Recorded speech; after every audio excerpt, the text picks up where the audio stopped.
Krishna. Nama Om Vishnu Padaya Krishna Preshthaya Bhutale Srimate Bhakti Vedanta Swami Niti Namine Namaste Saraswate Deve Gauravani Pracharine Nirvishesha Shunyavadi Paschate Deshadarine Jaya Shri Krishna Chaitanya Prabhu Nityananda Shri Advaita Gadadara Shivasadi Gauravakta Vrinda Hare Krishna Krishna Krishna Hare Hare Hare Rama Rama Rama Hare Hare Srila Prabhupada Ki Jai. So it's wonderful that so many of you have joined despite all the glitches. So you're trying to make it more easily accessible in coming days. So nevertheless, sorry for all the inconvenience. So this is we'll continue with our lecture series on Bhakti. And this is again, I want to emphasize here that this is specially designed for a serious and a sincere practitioners, and so that you can all have a deep study of the subject. So, so with open hearts and open minds, I request all of you to come up with the questions or the struggles or the challenges we are all facing in practicing the Bhakti Yoga, following the Bhakti process, because none of us have been taught. None of our parents have taught about Bhakti Yoga, how to practice this. So it's all we have got it through the mercy of Guru and Krishna. So it is not, it is little unnatural for us, because it is not uh, that we have not started our life with Bhakti. So we have started introducing these things into our life, and that's how many times our family members or our friends uh, they may make fun of us, or they criticize us, or with sarcastic remarks, things like that. So so we have to understand this. Unless until we don't get dive deep into the subject, so it's all simply a farce. It simply a ritual kind. So we have to dive deep into the philosophy, so that our practice becomes more perfect, and we will be confident that definitely that you will be achieving your goal, because you're probably following the proper path. So, so last session we had a wonderful discussion on what is bhakti, and what is how what why what how the science and bhakti is related, and why you have to study the science of bhakti. And we also discussed about lot about why bhakti is called as a science, and the four fundamental laws of bhakti we discussed. But we did not discuss much deep into it. But nevertheless, we got into a few fundamental principles, the law of gravitation, like that. So, similar law of gravitation. So, there is an attraction between the bhakta, and Bhagavan. So, that is created by the bhakti. So, that we discussed, and also some part of some essence of bhakti, those things we discussed. So furthermore, today I want to continue with the practical application of the Bhakti Yoga in our life.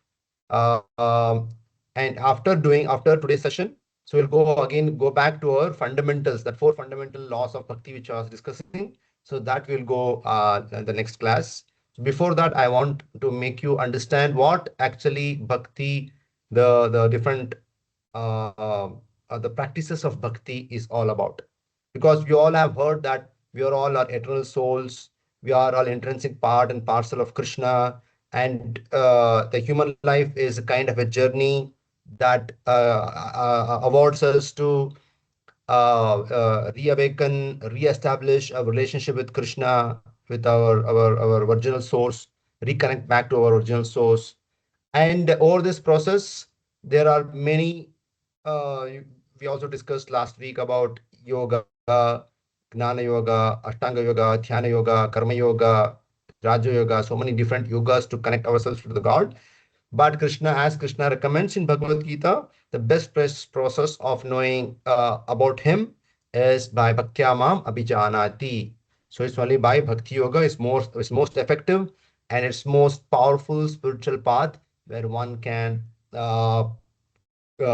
quickly, swiftly get the benefits of that yoga, of that connection.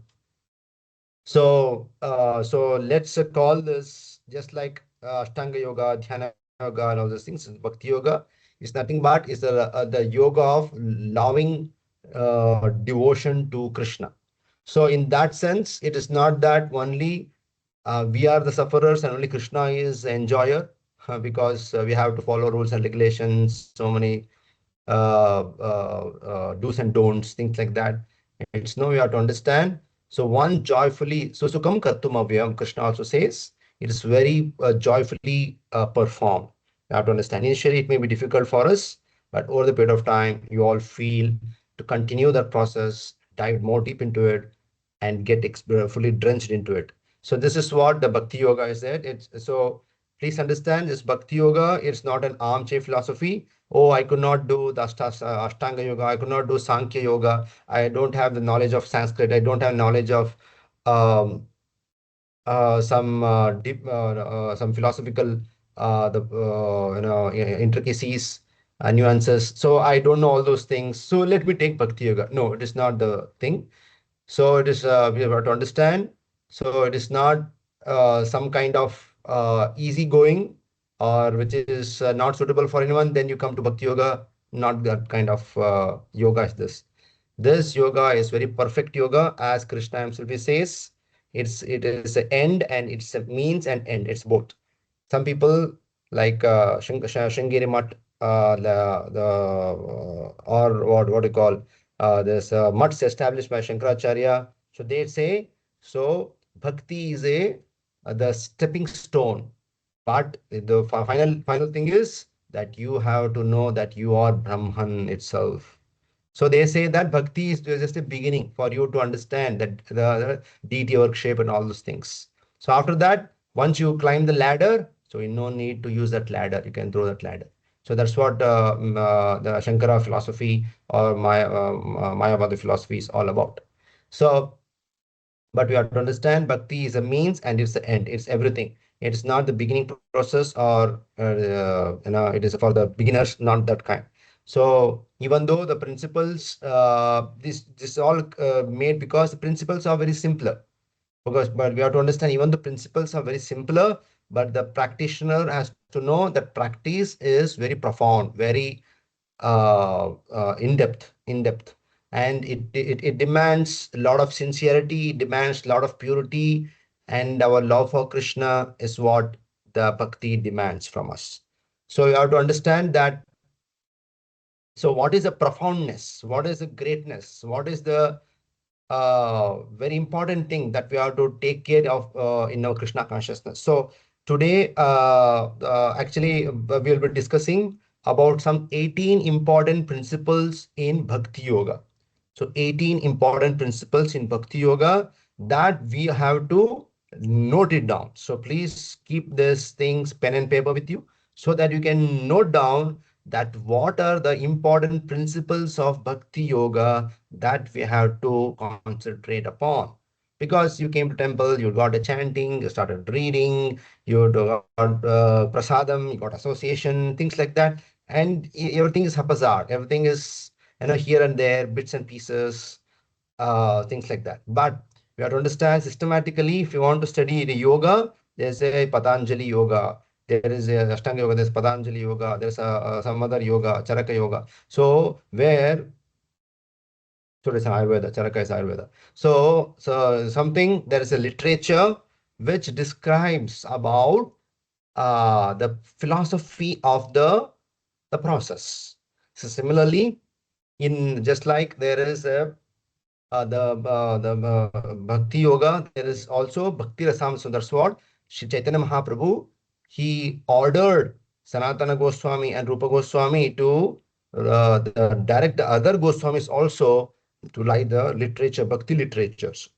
So there are n number of Bhakti literatures where Srila Prabhupada has not given to us because we are not prepared, well ready for Prabhupada, reading Prabhupada books of Chaitanya Charitamrita having 12,000 verses, 12, 13,000 verses.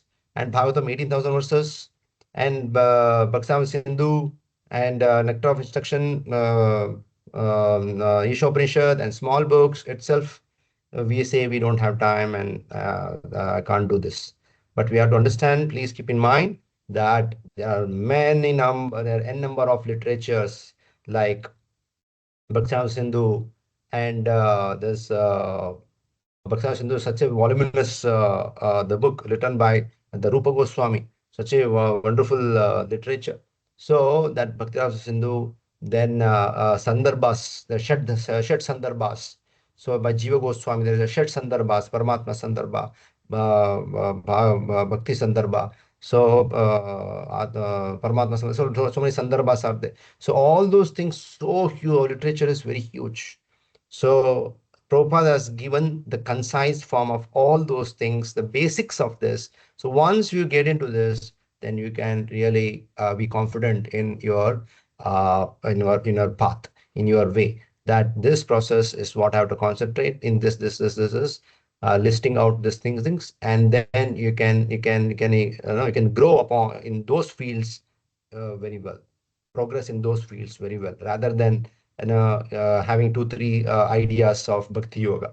So let's discuss about something 18 important principles which are there in Bhakti Yoga. So I will not be able to cover all of them in this one first session. I think so. I may also extend for the next session about so that I can complete this 18 important principles of Bhakti Yoga. And after that, we can again continue with the laws of bhakti, which what is the fundamental laws of bhakti, the four fundamental laws of bhakti we used to discuss, the law of gravitation, the law of attraction, so all those things. So, today we'll discuss some of the things till probably 8, 15, 8, 20, things like that. So after that, we'll take some questions and in the class. So, the first and foremost, we all have been introduced to Krishna consciousness is by chanting, isn't it? So we have to understand that we want to talk with God. We want to see the God, isn't it? We all want to see this. Everything my parents have told, my dharma has told, my Hindu dharma has told, people are told. But where is this God, man? Where is this God? I want to talk to him. I want to see him. That's what George Harrison, that Beatles group, so one of the Beatles group, who George Harrison, he sung a beautiful song. Recently, I was listening. So a beautiful song. I really want to see you, Lord, but it takes so long. I really want to see you. I really want to see you, but it takes so long. So he sings. So he says that to perceive the presence of God, the first and foremost, the thing is what is by chanting the holy name of the Lord. We have been taught so much that there's no difference between the name and the Krishna himself. Abhinnatam namanamino, isn't it? So we have been told all those things. We want to see God, we want to hear God, we want to talk with God. And this by chanting the Hare Krishna mantra, so Krishna is fully present. That's what we have been taught, isn't it? Because we also have been taught that in Kali Yuga, the simple process of self-realization is Bhakti Yoga. And there's no other way that we can perfect our life in this present age amidst our family life, our social pressures and family pressures and personal problems, bodily problems, so many things. The best way of spiritual perfection is the present in age. Why Chaitanya Mahaprabhu also explained and distributed that the chanting of Hare Krishna mantra to one and all, and at any point of time, at any situation, at any condition, or any place, at any circumstance, that Krishna himself, the whole Krishna himself, Chaitanya Mahaprabhu gave to all of us, without any looking into any of our previous qualification, isn't it? So, and how we have to chant, that we have been taught like this, isn't it? And the second point, what I want to make it here is, and how we have to chant, what should be the mood? What should the mood while chanting the holy name of the Lord? It should be like Prabhupada says, it should be like a genuine cry for the genuine cry of a child for its mother.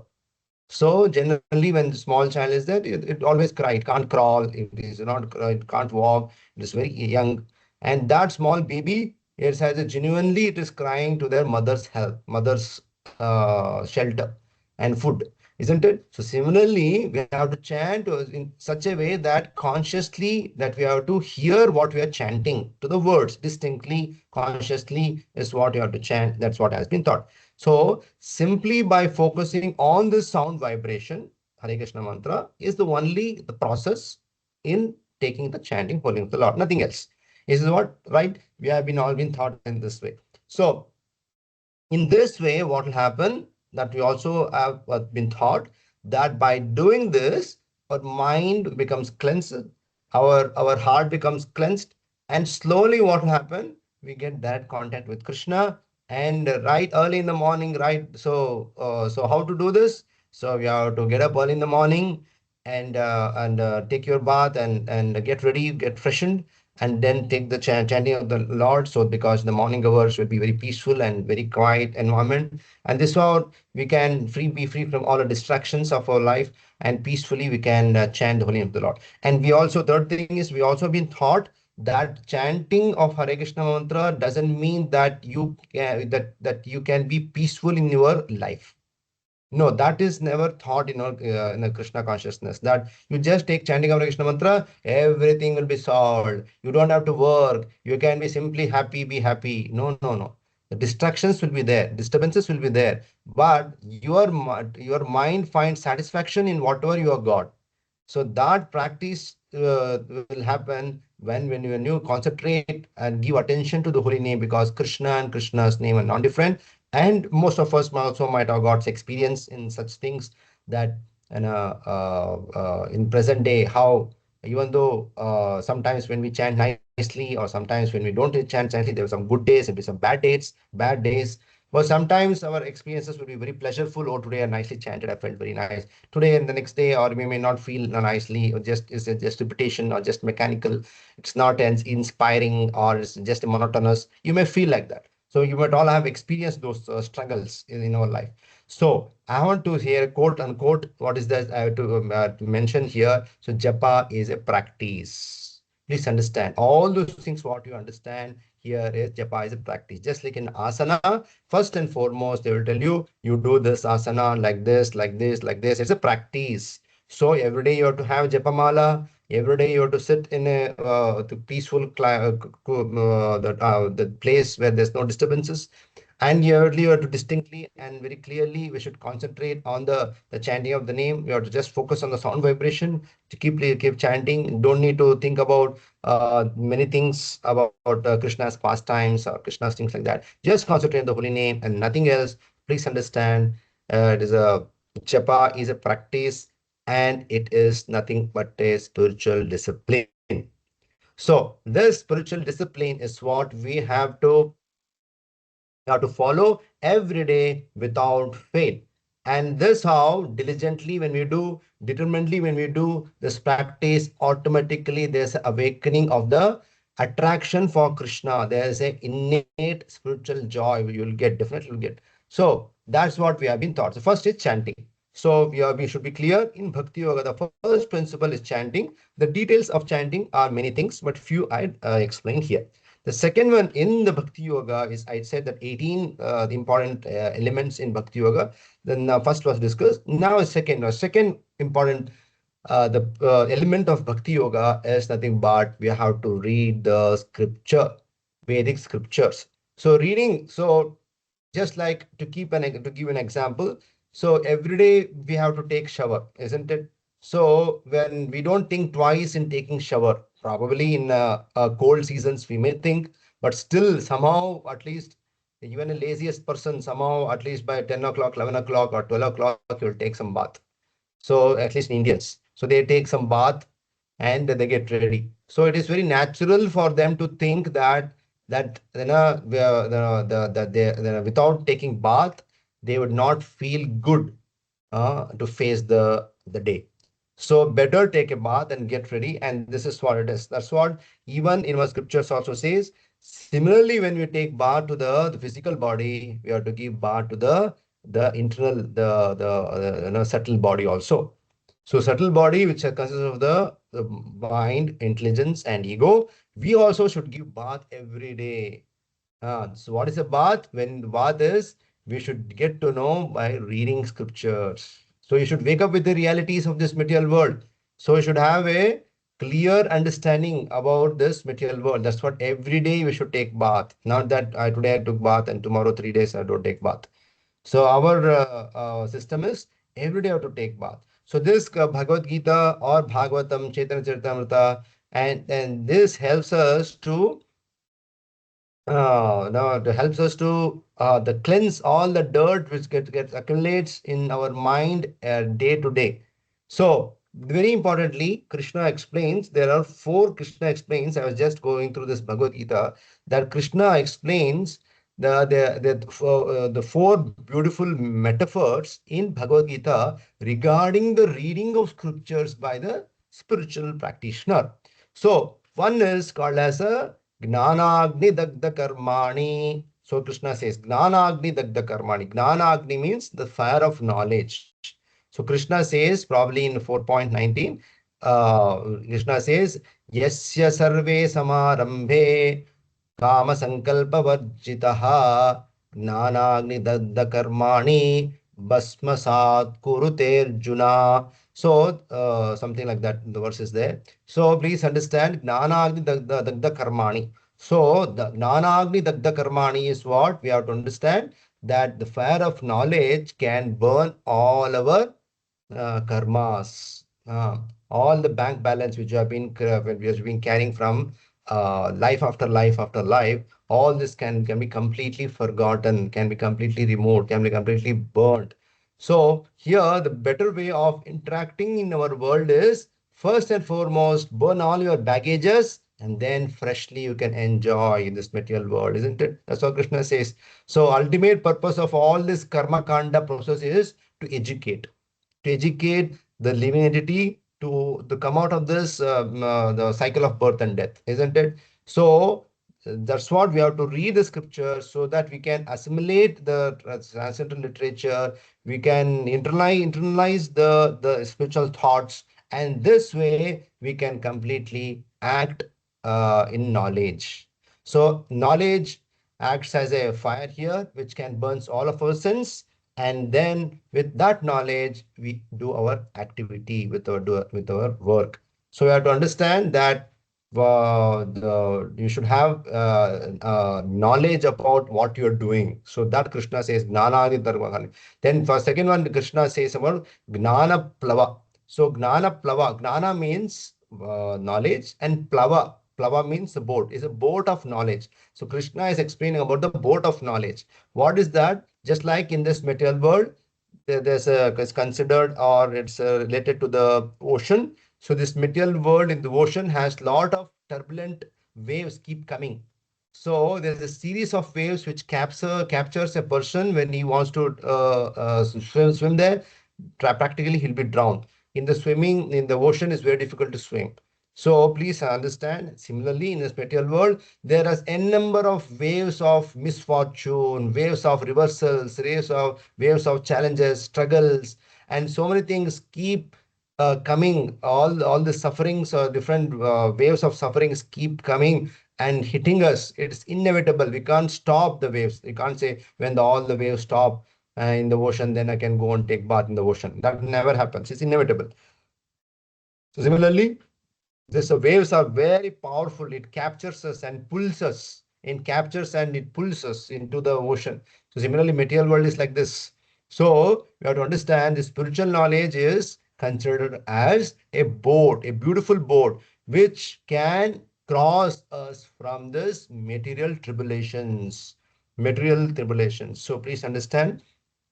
So reading scriptures every day is something like, and you can easily pass through this material world. It develops an internal strength in ourself, and we can overcome all the struggles in our life. And this is very beautiful.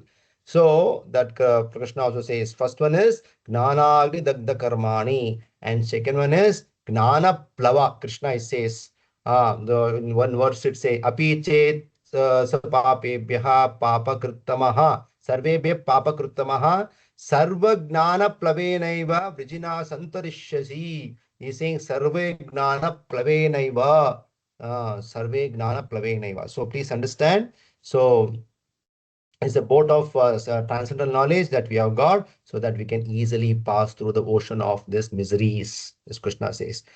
And the third one is Gnana Deepena Bhaswata. So Gnana Deepena, Gnana again means knowledge. Deepena means the law, lamp, isn't it? So the lamp of knowledge. How is it? Just like when you're walking in a dark place, it is very dangerous, right? We don't know where we'll knock where our legs will knock to any item, and we get hurt, isn't it? So similarly, this material world is full of struggles. And to reach the destination, it's very difficult without the lamp, without the light. So similarly, the lamp of knowledge, Jnana Deepena Bhasva, so the lamp of knowledge which illuminates our path so that it can warn us from any possible threats or possible danger or possible obstacles in our spiritual path, so that all those impediments can be completely avoided, can be completely encountered. So Krishna is saying here, Gnana Deepena Bhaswata. Krishna says, Gnana Deepena. First one is Gnanani Dagda Karmani. Then Gnana Plavena Iva. So third one is Gnana Deepena Bhaswata.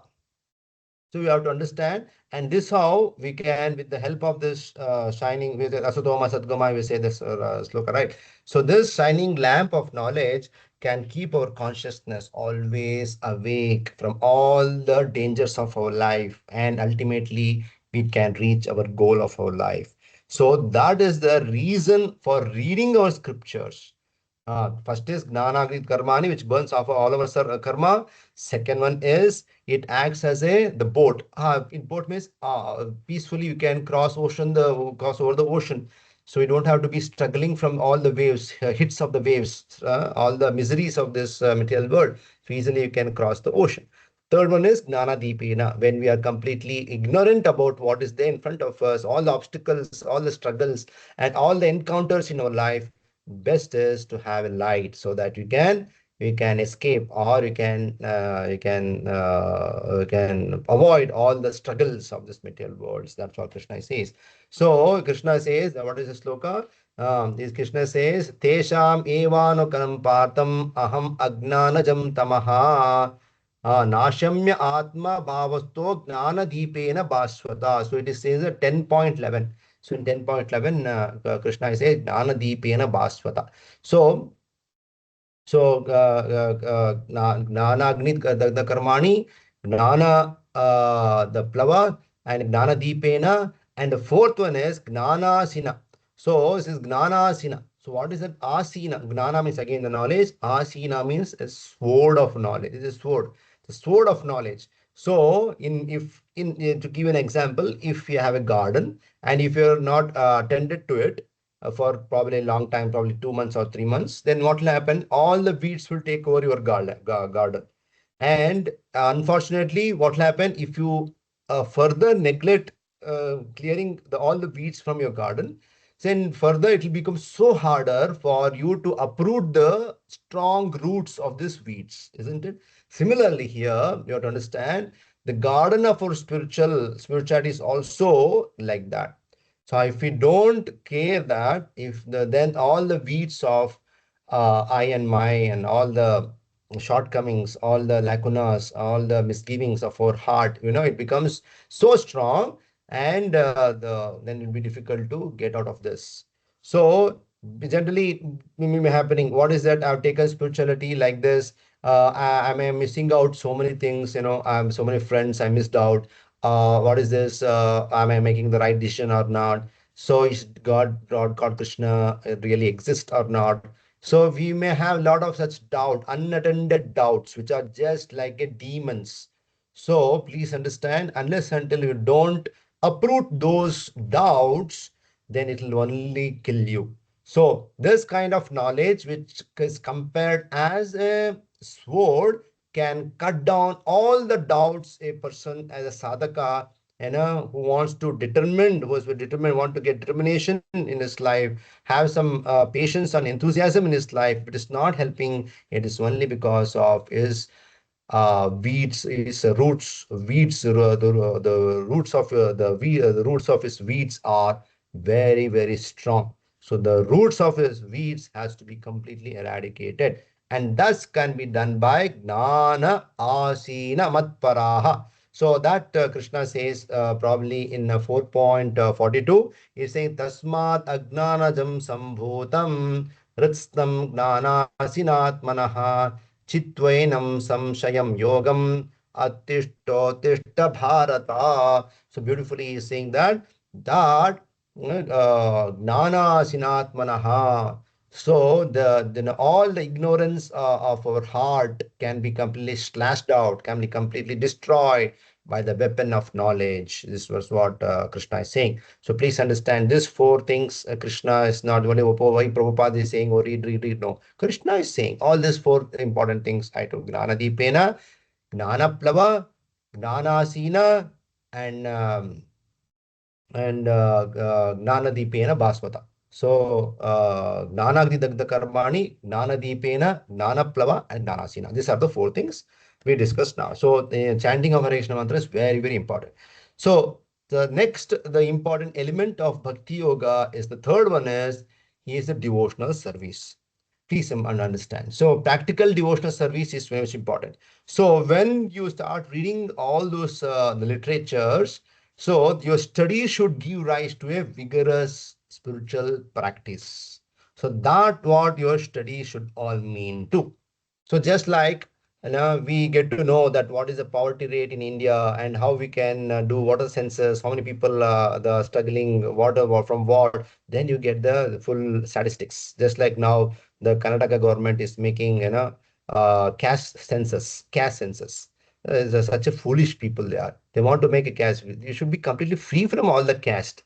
Ah, you should have a single thing. You have to progress towards a modern civilization. But these people are just pulling back to the ages that you are this caste, you are this caste. Such a foolish rascaldom. So we have to understand such a useless government is only put us back to some Stone Age.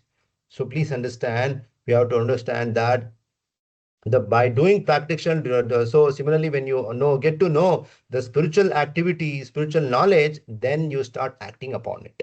Otherwise simply it is a farce without the knowledge. So bhakti yoga is nothing but is not just a simply a philosophy. Please understand, it is a opportunity for us to engage our senses in the service of the Lord. It is a practical devotional service. That's what Prabhupada right from the beginning, his translation for the bhakti was in the dictionary is saying the religion.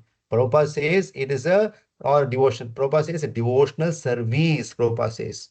So devotional service, because if you want to love someone, then you have to do something to them, right? So that is what the activity is all about, Bhakti Yoga.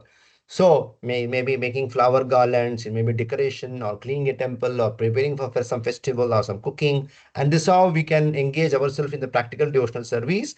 And it's not limited to temple. So we can also you engage our talents or abilities in wherever we are and do preaching and things like that. So if they say Prabhupada encourage this very much. If you are a fashion model, you become a fashion model for Krishna. Prabhupada says, just imagine if you're an artist, you paint for Krishna. You're a writer, you write for Krishna.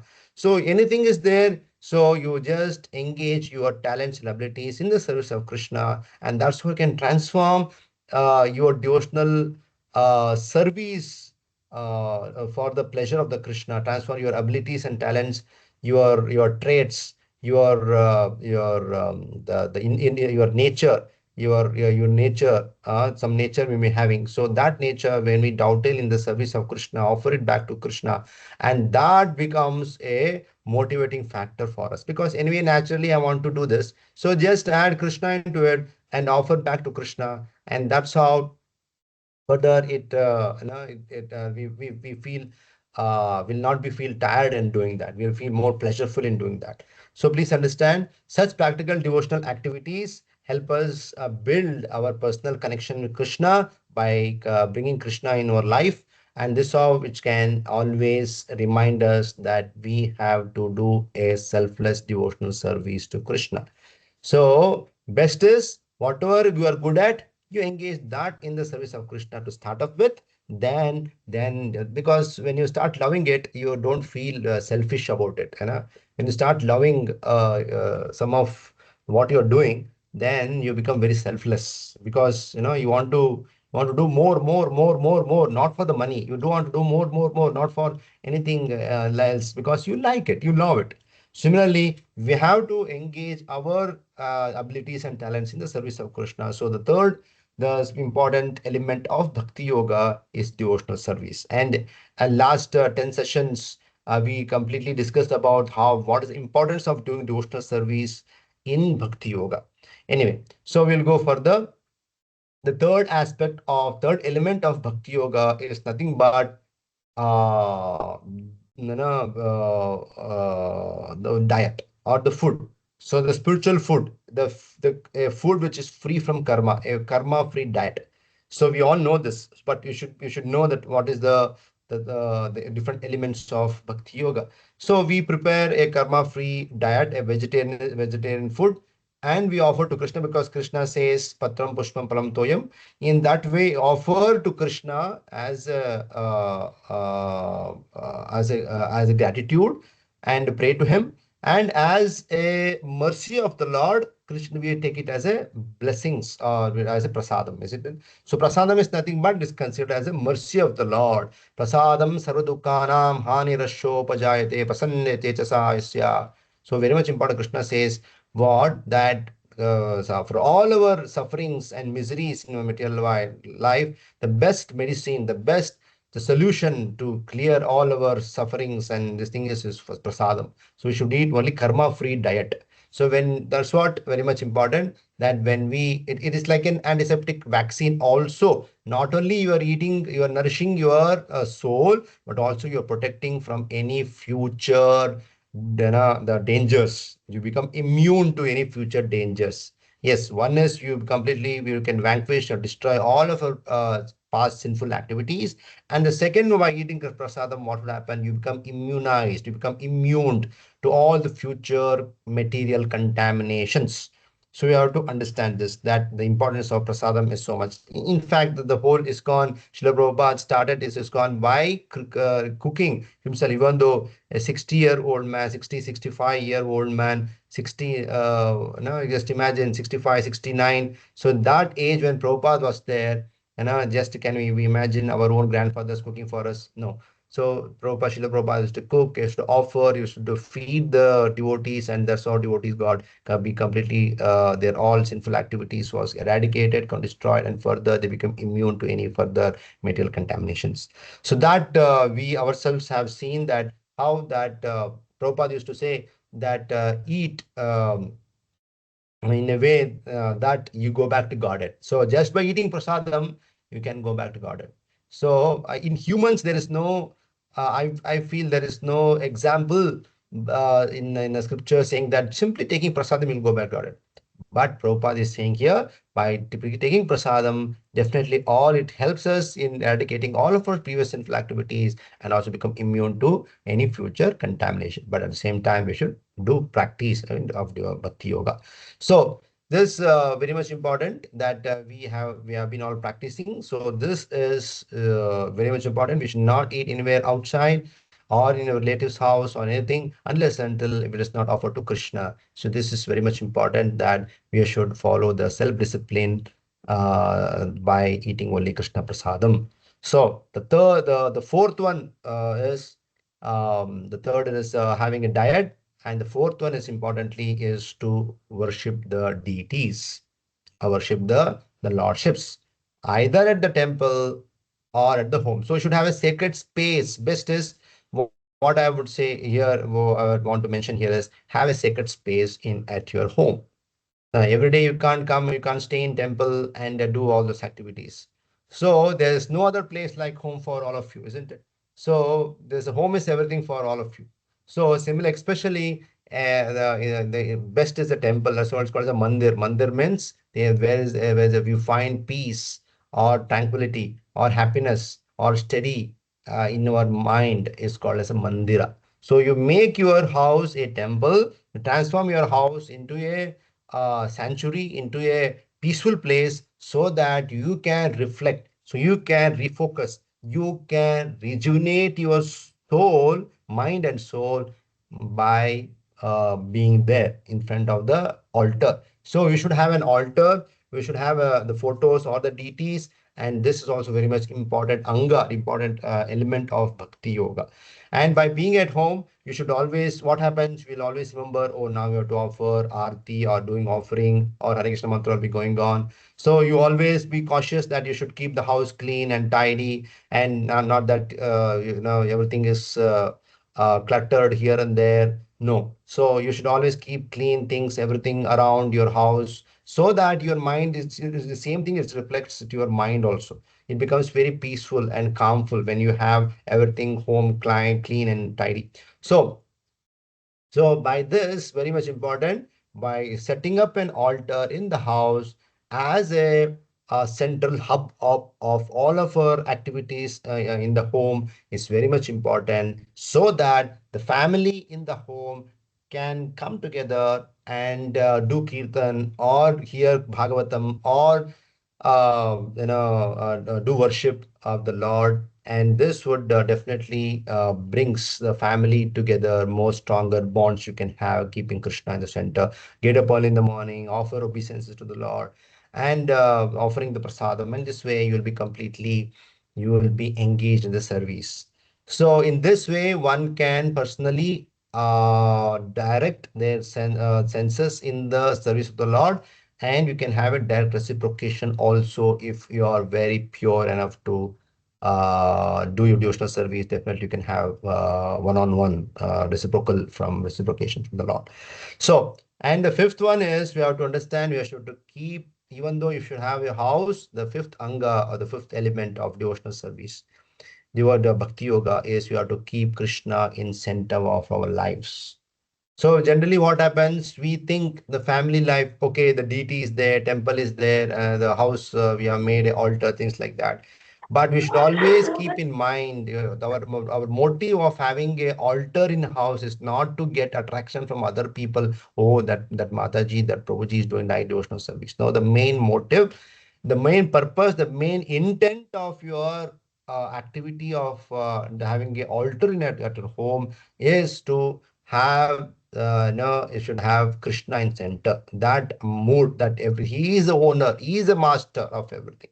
So, because many times we may think that family life is like an obstacle. It is like a potential stumbling block for our work, because we have a lot of household the challenges we have to address.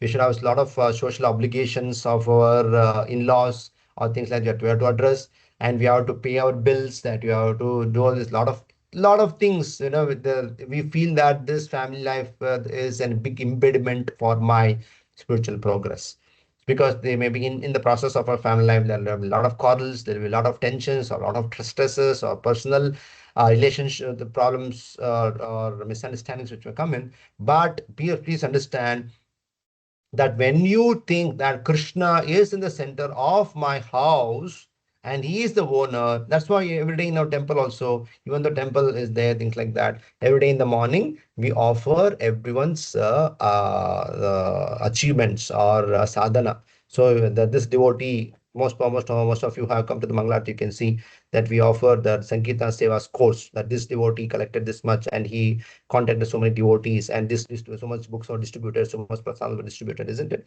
So he is a person we are offering all our the achievement, what all our the seva which we did back to Krishna. So in that sense, our mind becomes very clear that the Krishna is the owner of this place and he is the control of this place. That is what very much important. So this is all while introducing, sorry, by introducing Krishna into our family, so the whole things changes, because this whole world is, as I said before, it's like an ocean. So family relationships, the Bhagavatam very many a times it says family relationships are letting like a straws, and the dust and the dirt which come together when there's ocean, there's then one more wave of the one more wave comes in and just flashes there, then again everything disperses and they'll not stay together. Then again there's one more family, there's one more thing like that in a short time. So similarly, we have to understand, so no need to reject the relationships, saying that it's meaningless. So please understand, our Krishna consciousness is not to say that. please, Krishna conscious is that Krishna, by keeping Krishna in center, you can have a family life, you can have a family relationships, you can have friends. This is not, it doesn't hinder in your spirituality in any way, it doesn't affect in our spirituality in any way. So, like unlike other Mayavadis say, all is mithya, all is temporary, and things like that. So please understand the dynamics of Krishna consciousness, that the which Krishna also gives says that it is an opportunity for us to strengthen our devotion if some family members are not cooperating with you. So please keep it, that is also mind. But at the same time, we should have all the patience and all the compassion and the empathy to hear your family members and have an open discussion. So that is also one of the topic I will come later. So you should understand that this is an opportunity for me to strengthen my devotion, so that strengthen my character. My character should not be sold out like that. When some anger comes, some lust comes, some envy comes, with our in-laws and envy comes. So immediately we'll sell out our character. So please understand that this you have to keep always in mind that every day when you read Srila Prabhupada books, then you'll get this strength. So this is such opportunities of the challenges which you find in your own family, is those opportunities to strengthen your devotion and to build your character properly, and that's how we can become more closer to Krishna. So, so devotees should see the family members or the friends as eternal part and parcel of Krishna, as we also as Prabhupada says. So, and they help me, support me to go back to Godhead by their any action, by their favorable action or non-favorable action, whatever it is. So please take it in a mood that they are the helping me to support me to go back to Godhead. So they say, what is that? There's a wonderful quote that a family that prays together stays together, isn't it? So family that prays together stays together. Or sometimes they say the family that dance together, it's they advance together. Family that dance together, they advance together. Or one more is there, the family that sings together, the family that sings together, they cling together. Family that sings together, they cling together. So this way, very much important that we don't have to leave families. That's not Krishna conscious way of life. So we should have a good family relationships in our life, and to have a lot of tolerance, lot of humility and appreciation of your family members. And despite, don't think that you are only a sufferer, you are only injustices happening to you. No, don't try to think like that. So please understand they are helping you support support you in progressing Krishna consciousness. So when you keep Krishna as center of your life, and then you can understand that this all this efforts has been made, is efforts have been made by Krishna himself for my progress. And this how you can discipline yourself to communicate properly with your relatives, with your friends, and any differences which comes in between, you can resolve there and there itself without any egos or any misunderstandings, things like that. So you should have a positive dialogue between the family members, so that everything can be completely cleared then and there. There should be open dialogue. So you should be willingness to understand the situation. At the simultaneously, you should be committed to not give up our spiritual faith and spiritual practices. So it should be very determined. So both has to balance. One is you should properly understand the family members, have open discussion and open dialogues, and willingness to understand. Yeah, probably they may be being tortured by you, or being create some get difficult the difficulty from you, or suffering from you. So we don't. So you should be have willingness to understand situation, have a open dialogue between the family members. At the same time, simultaneously, we should be committed and have a dedicated, very faithful to all the spiritual practices which you are doing here.